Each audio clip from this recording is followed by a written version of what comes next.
welcome you to yet another quick session in T&F blocks. These are again simple questions. In industrial production of permanganate, you take pyrolusite and treat it, and in the course it becomes potassium manganate and then it becomes permanganate. In this course, from what oxidation state to what oxidation state manganese has transformed is the question. In pyrolusite, manganese is obviously +4, which is black in color.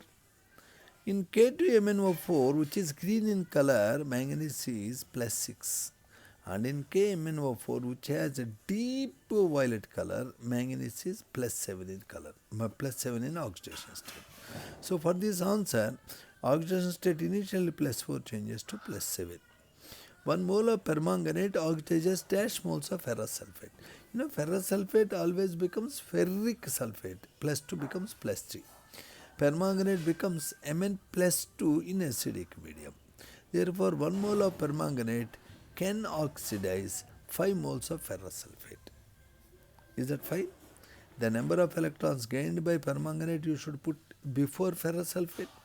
The number of electrons lost by 1 mole of ferrous sulfate you should put before KMnO4. See that it is balanced. It means that 1 KMnO4 is equal to 5 FeSO4. Is that very clear? 1 mole of permanganate combines with 5 moles of ferrous sulfate. 1 mole of permanganate oxidizes dash moles of ferrous oxalate. If you are taking ferrous oxalate, ferrous will become ferric, that is 1 electron is lost. Oxalate will become 2CO2, where 2 electrons, for each oxalate ion 2 electrons are lost. Therefore, in the transformation of ferrous oxalate to ferric ions and carbon dioxide, 3 electrons are lost. But each permanganate gains 5 electrons. Therefore, number of electrons lost you should put 3 before permanganate. Number of electrons gained by permanganate you should put before oxalate, 5 ferrous oxide. It means 3 moles of permanganate require 5 moles of ferrous oxalate, crisscross. Then 1 mole of permanganate is equal to 5 by 3 moles of ferrous oxalate. Always you should see the balance of electrons in the inventory. Now let us look at another question. When permanganate becomes MnO2 and Mn+2, MnOH taken thrice, MnO4 2 minus. In each case, how many electrons are transferred? Permanganate is +7. When it becomes MnO2, Mn actually became +4. So 3 electrons are gained. When it became Mn+2, +7 became +2, 5 electrons are gained. And permanganate became manganese hydroxide, +3, +7 became +2 means 4 electrons are gained. When deep purple color permanganate became green color manganate, where manganese is +6, 1 electron is gained. So number of electrons gained can be 3, 5, 4, 1. Now MnO2 on fusion with KOH gives a dash with a dash color. It is a method of preparation of potassium permanganate first step. When MnO2 is treated with KOH, you get potassium manganate K2MnO4, which has green color. Later on it is converted to potassium permanganate. Think it over how. When permanganate ion reacts with iodide ion in basic medium, what happens to iodide ion? Iodide ion became iodate ion. In basic medium it became iodate ion. In acidic medium it becomes I2. That is a point of difference. Purple color of permanganate is due to. Now purple color of permanganate, orange color of dichromate, red color of nickel dimethyl glyoxime complex, all these colors are due to charge transfer phenomena. They are not related to DD transition, they are not related to d electrons. The charge is transferred from ligand to metal because the metal is in very poor state, +7, no electron. It demands electrons. So somebody who donates electron is called ligand. Ligand to metal electron transfer, ligand to metal charge transfer causes purple color in permanganate, which is antiseptic in the NaCl KMnO4 behavior. In these given 4 options, KMnO4 is an oxidant that is used as an antiseptic. Let us look at few more questions from this particular book.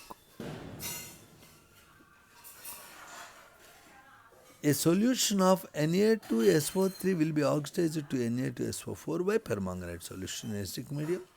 KMnO4 is reduced to Mn+2. How many moles of sodium sulfite will be oxidized by 1 mole of permanganate? Always you should see the inventory. When sulfite becomes sulfate, actually 2 electrons are lost. So number of electrons lost you should put before KMnO4. In acidic medium, permanganate always gains 5 electrons. You should put before it and make it equal. It means 5 Na2SO3 is equal to 2 KMnO4. Now relating this fact, your answer will be now 2.5. I repeat, 5 moles of Na2SO3 is equal to 2 moles of permanganate. So 1 mole of permanganate is equal to 2.5 moles. KMnO4 gets reduced to KMnO4 gets reduced to MnO2 in neutral medium. In basic medium also it can become MnO2. First option is wrong. If you want to convert KMnO4 to K2MnO4, medium should be very strongly basic and electric current is needed. Second option is wrong because MnO2 is produced in basic medium. Third option is wrong because Mn+2 is produced in acidic medium. Fourth option is right.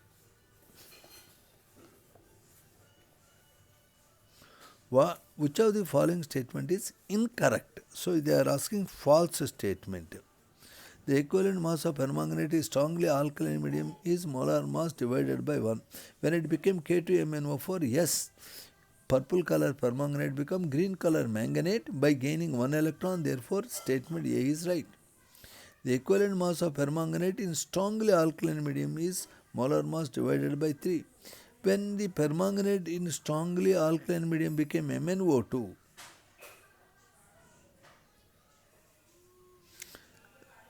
notice the medium need not be strongly alkaline. Here medium must be alkaline. If the medium is strongly alkaline, you get K2MnO4. If it is simply alkaline, you get MnO2. The statement strongly alkaline is wrong. Second statement is wrong. The equivalent mass of permanganate in weakly alkaline medium is molar mass divided by 3. This is true. The equivalent mass of permanganate in neutral medium is molar mass divided by 3. Notice the equivalent mass of permanganate in neutral medium is molar mass divided by 3 is true when it becomes MnO2. That statement they should make. Because in weakly basic medium or neutral medium, in both cases it can become MnO2. In very strongly basic medium, it will become K2MnO4. In acidic medium, it becomes Mn+2. Now, lanthanide contraction implies. Lanthanide contraction means a gradual decrease in the ionic radii of lanthanons. There is no confusion. In the lanthanide element, this we have already seen. So, these are some questions related to D and F block elements. And actually, there can be hundreds and thousands of questions if you want to explore. For example, potassium dichromate is used as, how you use potassium dichromate? It can be used as oxidate. It is a very good oxidizing agent which can convert ferrous ions into ferric ions. Dichromate plus sulfuric acid is used as a powerful oxidizing agent in organic chemistry. So many uses are there. When dichromate is becoming chromate, what is the change in oxidation number? There is no change. When Cr2O7 2 minus becomes CrO4 2 minus, there is no change in oxidation number. Why tri-black metals ions are colored in aqueous solution? They are colored due to DD transition. Which elements generally show variable oxidation states? D block elements. What is the highest oxidation state shown by D block element? 8. Which element shows 8 oxidation state? Osmium. What is the common oxidation state of D block elements? 2. Which D block element will never show 2+2 oxidation state? The very first is scandium. So there can be many questions. I would suggest you to read the NCERT thoroughly. Take any book for practice for MCQs. Post your doubts if any. Let us try to look at them. Thank you.